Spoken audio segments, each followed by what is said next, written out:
क्या आपको याद है वो वक्त जब उत्तर प्रदेश में अतीक अहमद का नाम सुनते ही लोगों के मन में डर बैठ जाता था। कभी उसका पूरा नेटवर्क, उसका गैंग और उसका परिवार सुर्खियों में रहता था। लेकिन पिछले करीब 3.5 साल से हालात ऐसे बदले हैं कि एक एक करके उसके परिवार पर बड़े झटके पड़ते गए। किसी की पुलिस एनकाउंटर में मौत हुई, किसी की सरेआम हत्या कर दी गई, कोई जेल पहुंच गया, कोई आज भी फरार है और अब उसके बेटे आबान की सड़क हादसे में मौत की खबर ने एक बार फिर पूरे परिवार को चर्चा में ला दिया है। नमस्कार, मैं हूं अनन्या सिंह, आप न्यूज नेशन देख रहे हैं।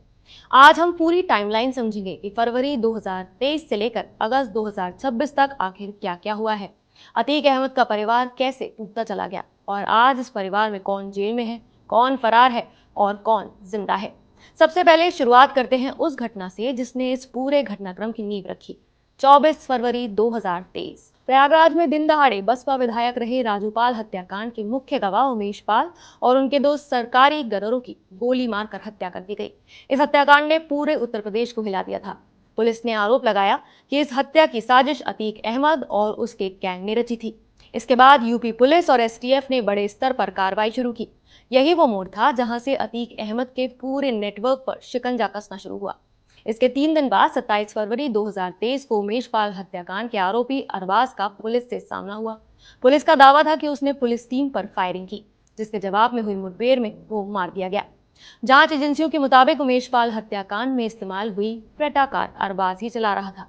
वो अतीक के बेहद करीबी लोगों में गिना जाता था। इसके बाद पुलिस ने बाकी आरोपियों की तलाश और भी तेज कर दी।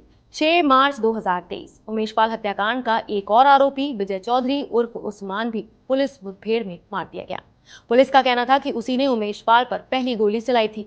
उस पर भी इनाम घोषित था। लगातार हो रहे इन एनकाउंटरों से साफ हो गया था कि पुलिस अब अतीक के पूरे नेटवर्क को खत्म करने के अभियान में जुट चुकी है। अब आते हैं उस घटना पर जिसने पूरे देश का ध्यान अपनी ओर खींच लिया। 13 अप्रैल 2023 करीब 50 दिनों तक फरार रहने के बाद अतीक अहमद के तीसरे बेटे असद अहमद और उसके साथी गुलाम को उत्तर प्रदेश एसटीएफ ने झांसी में घेर लिया। पुलिस के मुताबिक दोनों ने टीम पर फायरिंग की, जिसके बाद जवाबी कार्रवाई में दोनों मारे गए। असद पर 5 लाख रुपए का इनाम था और उसे उमेश पाल हत्याकांड का मुख्य आरोपी माना जा रहा था। मौके से विदेशी पिस्टल, कारतूस और मोटरसाइकिल बरामद होने का दावा भी किया गया। असद की मौत उस समय देश भर में सबसे बड़ी खबर बनी थी। इसे लेकर एनकाउंटर पर भी कई सवाल उठे और एक राजनीतिक बहस भी हुई, लेकिन पुलिस ने अपनी कार्रवाई को पूरी तरह कानून के दायरे में बताया। लेकिन कहानी यहीं खत्म नहीं हुई। सिर्फ 2 दिन बाद 15 अप्रैल 2023 प्रयागराज में ऐसी घटना हुई जिसने पूरे देश को हैरान कर दिया। अतीक अहमद और उसके भाई अशरफ अहमद को पुलिस मेडिकल जांच के लिए अस्पताल ले जा रही थी। दोनों पुलिस हिरासत में थे। मीडिया लाइव कवरेज कर रही थी। तभी पत्रकार बनकर आए 3 हमलावर अचानक बेहद करीब पहुंचे और ताबड़तोड़ गोलियां चला दी। कुछ ही सेकंड्स में अतीक अहमद और अशरफ अहमद की मौके पर ही मौत हो गई। पूरी वारदात कैमरों में रिकॉर्ड हुई और देश भर में चर्चा का विषय बन गई। घटना के तुरंत बाद तीनों हमलावरों को मौके से ही गिरफ्तार कर लिया गया। बाद में उनकी पहचान लवलेश तिवारी, अरुण मौर्य और सनी सिंह के रूप में हुई। इस हाई प्रोफाइल हत्याकांड की जांच के लिए उत्तर प्रदेश सरकार ने एक न्यायिक आयोग भी गठित किया।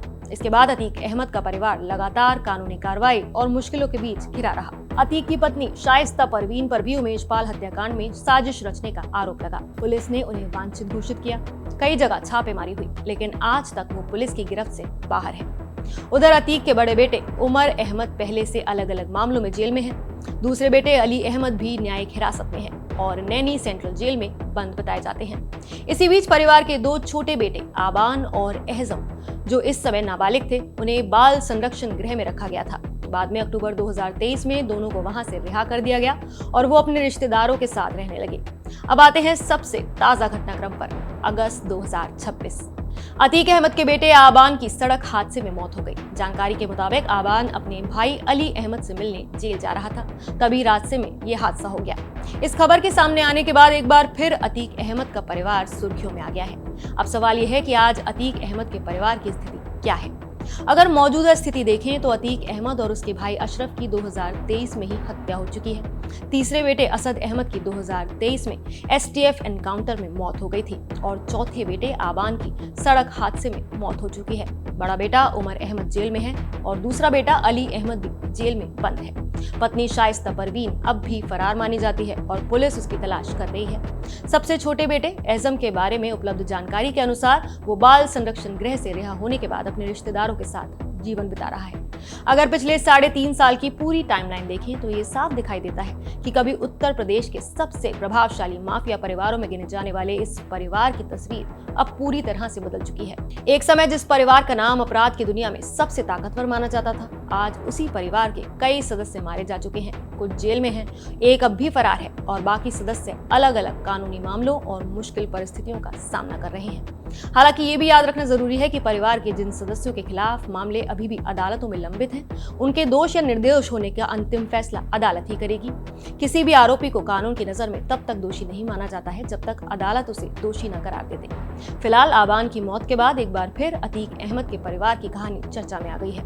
पिछले 3.5 साल की घटनाएं बताती हैं कि फरवरी 2023 में शुरू हुआ ये घटनाक्रम इस परिवार के लिए लगातार बड़े झटकों की वजह बनता गया और आज इसकी तस्वीर पहले से बिल्कुल अलग नजर आती है। आप इस पूरे घटनाक्रम पर क्या कहना चाहेंगे? आपकी क्या राय है? हमें कमेंट करके जरूर बताइए।